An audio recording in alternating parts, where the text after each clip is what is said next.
Okay, Saturday, 1 a.m., southeast of Savannah, and you can see Charleston. We're right there next to that little black dot, and you'll notice that you're going from light red to dark red, which is between 60 and 70 mile an hour winds.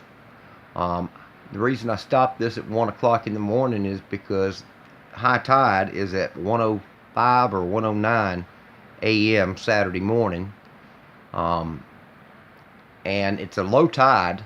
The high tide is a 5.0 or a 5.1 tide.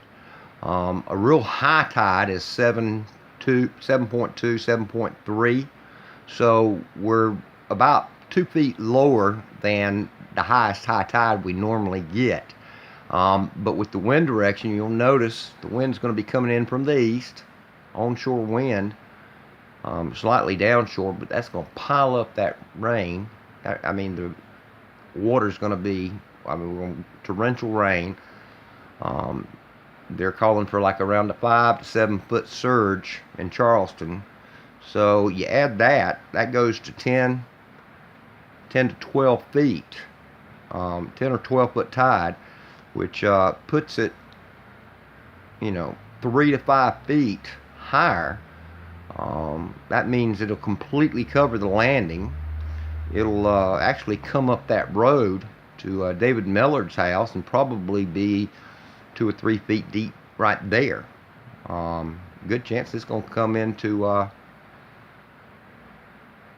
Magwood's house. But anyway, that's what it looks like. I'm going to hit play so you can see what happens. Up here to Georgia, parts of South Carolina. Now that's 2 a.m. Vulnerable areas to storm surge there. Please heed emergency men. And you can see at 2 o'clock in the morning, right there in Charleston, you've got, well, it says 45 mile an hour wind, 45 to 55 mile an hour winds, but of course, warnings, and then out of those low-lying areas. There we go, 9 a.m. up there in Myrtle Beach. Look at the wind, man. You're talking about 65 to 75 mile an hour winds. That eye is right off the coast, and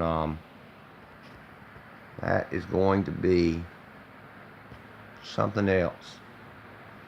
I'm seeing just a little bit of white out there to the right. Yeah, we're talking 70, 80 mile an hour winds. That'll be early in the morning.